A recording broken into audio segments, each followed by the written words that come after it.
Good morning everyone. आज का topic है चीन में महिला आंदोलन। क्रांतिकारी आंदोलन शुरू होने से पहले चीन में महिलाओं की स्थिति न केवल परिवार और समाज में निम्न थी, बल्कि वह निहायत बुरे उत्पीड़न एवं शोषण का शिकार भी थी। चीनी राज की कई सदियों से प्रचलित राजकीय विचारधारा कन्फ्यूशियनवादी चिंतन भी महिलाओं की अधीनता को स्वीकार करता था। कई तरह से कन्फ्यूशियस का चिंतन प्राचीन भारतीय विधि निर्माता मनु के समान था। महिलाओं को न तो संपत्ति और न ही भूमि संबंधी अधिकार थे और समृद्ध परिवार के कुछ अपवादों को छोड़कर उन्हें शिक्षा का भी अधिकार प्राप्त नहीं था और वे पूर्ण रूप से पुरुषों के अधीन थी। पुत्री के रूप में वे पूर्ण रूप से अपने पिता पर निर्भर थी। शादी के बाद अपने पति के पूर्ण नियंत्रण में थी और बुढ़ापे में उन्हें मदद के लिए अपने पुत्रों पर आश्रित रहना पड़ता था। इन सब के अलावे उत्तरी चीन के समृद्ध परिवारों में रखेल रखने तथा लड़कियों के पैर बांधने की प्रथा भी प्रचलित थी। तलाक की कोई अवधारणा चीन में नहीं थी। दूसरी तरफ पुरुष बिना सामाजिक और वैधानिक भय के अपनी इच्छानुसार अपनी पत्नियों को त्याग सकता था। 20वीं सदी के दूसरे दशक में जाकर ही चीन में सांस्कृतिक प्रगति शुरू हुई और इसने महिलाओं से जुड़े मुद्दों को राजनीतिक एजेंडा में ला दिया। चीन में 4 मई आंदोलन को महिला मुक्ति का पहला आंदोलन भी कहा जा सकता है। परवर्ती काल के कई समाजवादी नेता इस आंदोलन में सक्रिय थे और इसने 1921 में चीनी कम्युनिस्ट पार्टी सीसीपी के भी जन्म में मदद की।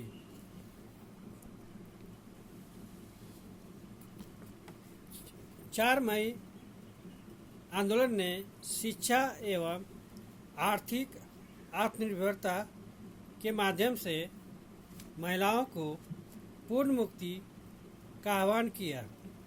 इस काल में महिलाओं के कई समूह सक्रिय हुए और इसके रियायत स्वरूप सरकार ने महिला विद्यार्थियों को पुरुष नियंत्रित बीजिंग विश्वविद्यालय में प्रवेश की अनुमति दी। बाद में सहशिक्षा समान सी हो गई। सीसीपी ने अपनी स्थापना के तुरंत बाद एक महिला विभाग की गठन किया जिसने महिला श्रमिकों को संगठित करने का दायित्व संभाला। स्वतंत्रता संघर्ष की संपूर्ण अवधि में साम्यवादियों ने महिलाओं के मुद्दों को अपनी प्राथमिकता सूची में रखा। 1931 से 1934 की अवधि में जब उन्होंने पहली क्षेत्रीय सरकारें बनाई तो महिलाओं की समानता से संबंधित नियम कानून पारित किए गए।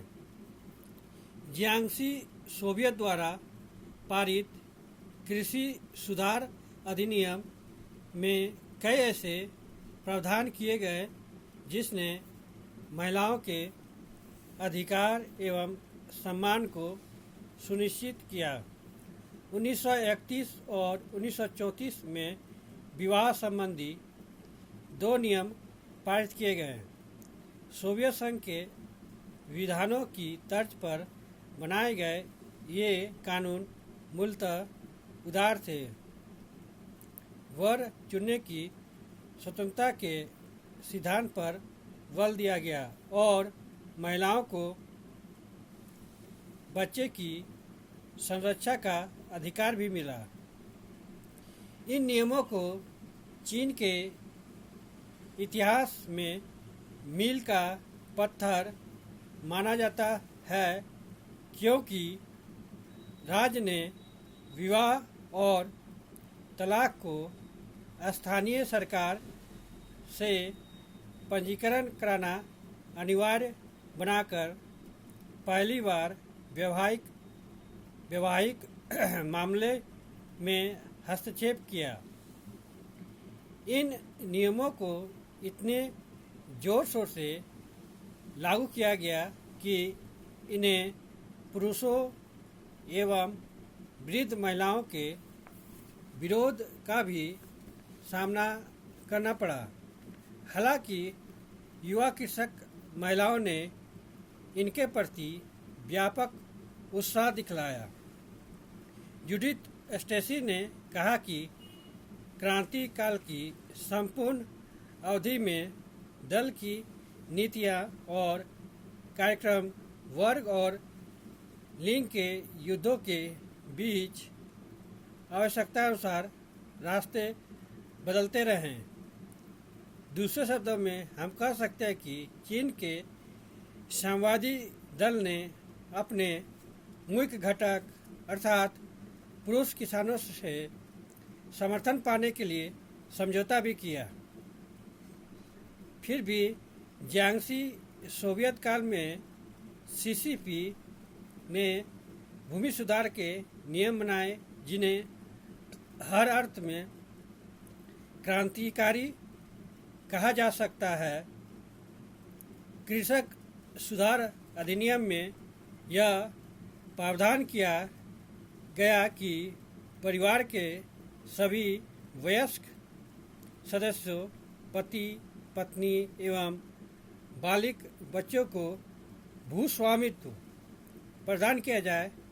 पहली बार निर्धन कृषक महिलाएं भूस्वामिनी बनी और उन्होंने आर्थिक आज़ादी का स्वाद चखा।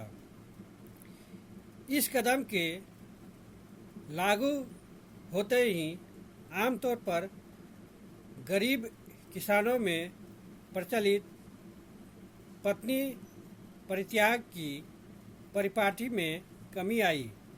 किसानों ने अब यह अनुभव किया कि पत्नी को छोड़ने का अर्थ उसको आवंटित भूमि से हाथ धोना है।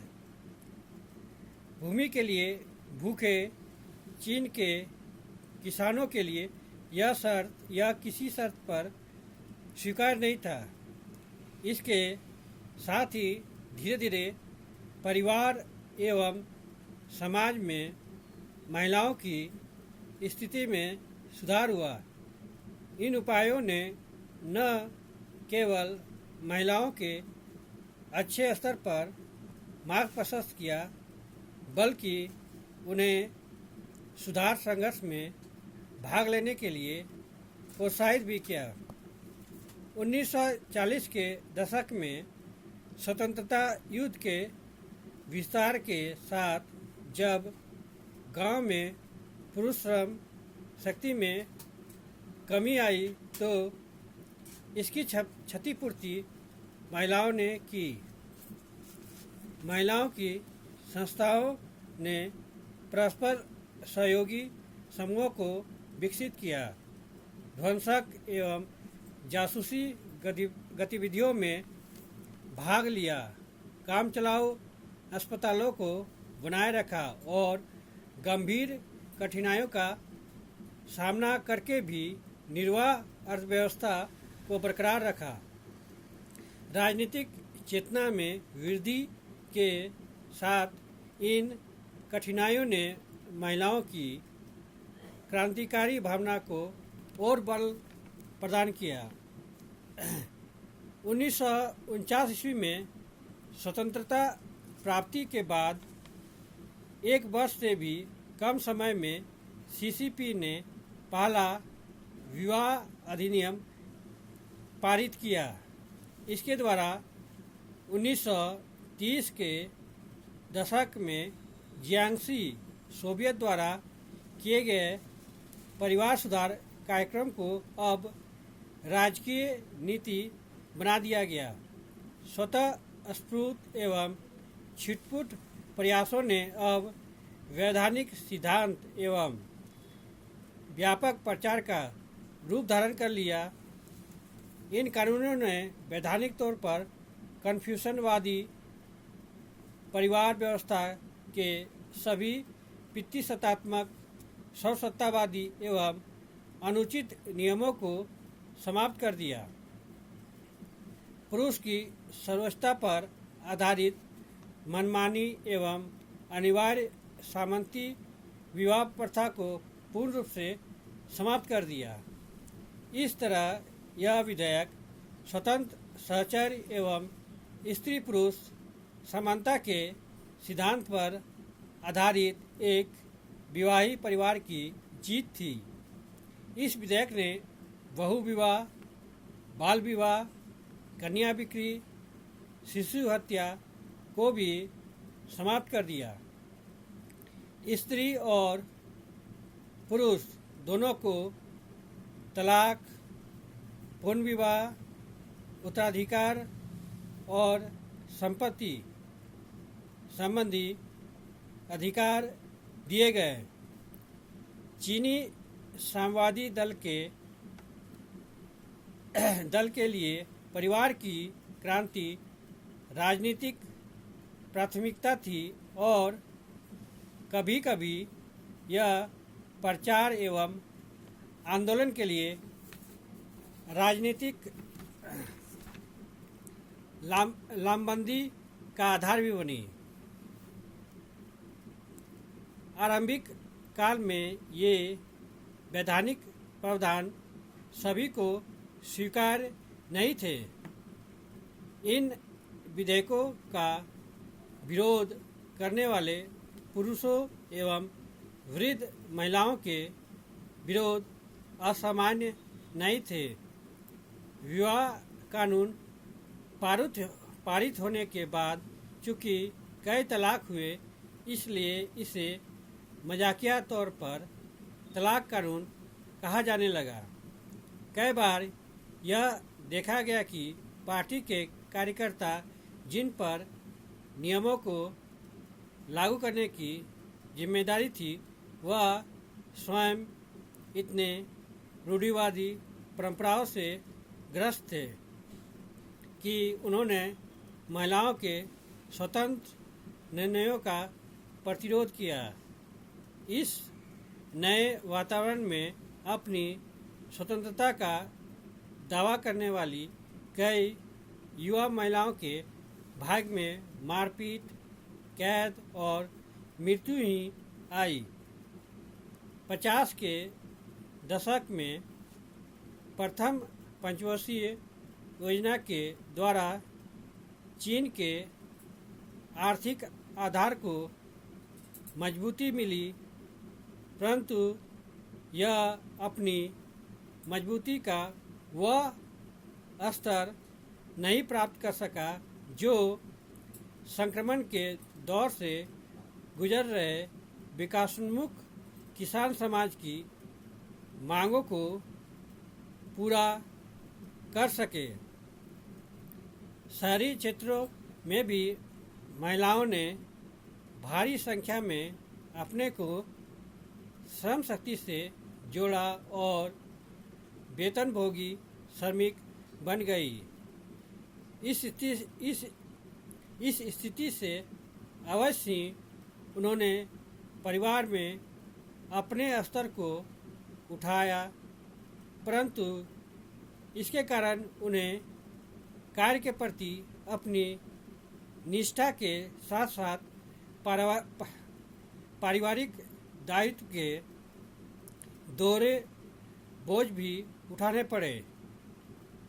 इस दोहरे बोझ को कम करने के लिए चीन की सरकार ने व्यापक पैमाने पर प्राक स्कूल या नर्सरी, बाल विहार इत्यादि स्थापित किए। बच्चों की देखभाल करने का दायित्व राज्य ने अपने ऊपर लिया और कई बाल केंद्र महिलाओं के कार्यस्थल के पास ही खोले गए। महान छलांग ग्रेट लीप फॉरवर्ड के दौर 1958 से 61 में ग्रामीण कम्यूनों में कई भोजनालय खोले गए, जिसके पीछे महिलाओं को खाना बनाने तथा कपड़ा धोने के दायित्व से मुक्त करने की प्रेरणा थी। सीसीपी के नेतृत्व में चीनी महिलाओं ने साक्षरता एवं शिक्षा के क्षेत्र में ढेर सारी उपलब्धियां हासिल की।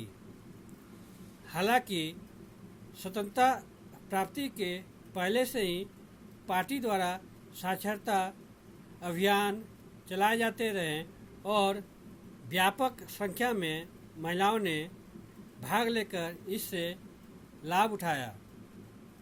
साम्यवादी जानते थे कि साक्षरता के स्तर में वृद्धि के बिना राजनीतिक रूप से शिक्षित करना कठिन होगा।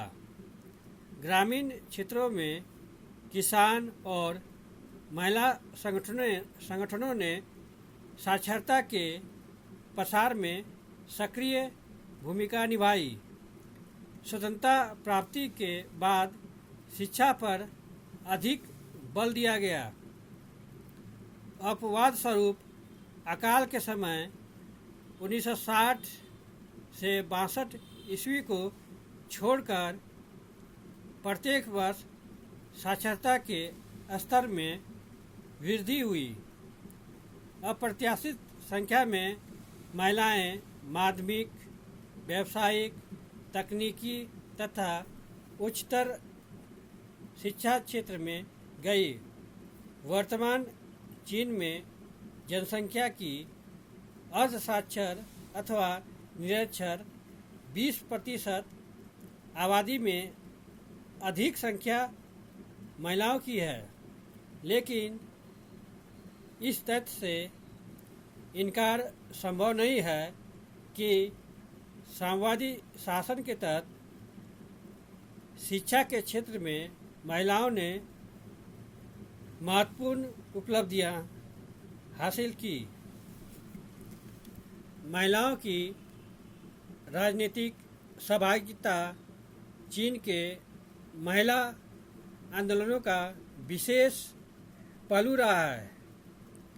जैसा कि हमने देखा है, मुक्तिकाल के पूर्व महिलाएं राजनीतिक अभियानों में सक्रियतापूर्वक भाग लेती थी और मुक्तिकाल के पश्चात इन अभियानों में उनकी सक्रियता काफ़ी बढ़ गई। जितने भी जन आंदोलन चीन की कम्युनिस्ट पार्टी द्वारा शुरू किए गए उनमें महिलाओं की भागीदारी काफ़ी ज़्यादा थी।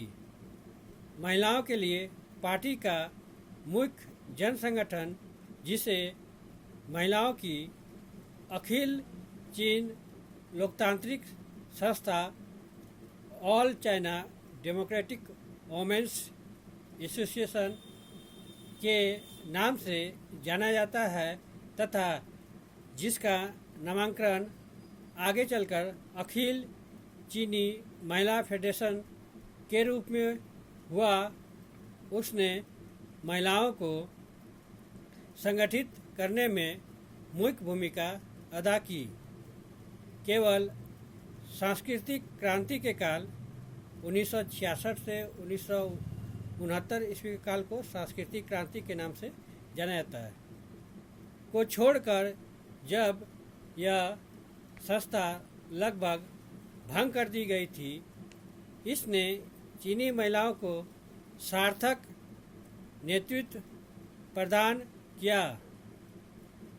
उदाहरण के तौर पर हम देख सकते हैं कि उत्तर माओवादी काल में, जिसने सुधारवादी काल के नाम से जाना जाता है, महिला संघों का विचार कुछ ऐसे मुद्दों की आलोचनाओं को लेकर काफ़ी मुखर रहा जिन्होंने महिला कल्याण पर विपरीत असर डाला।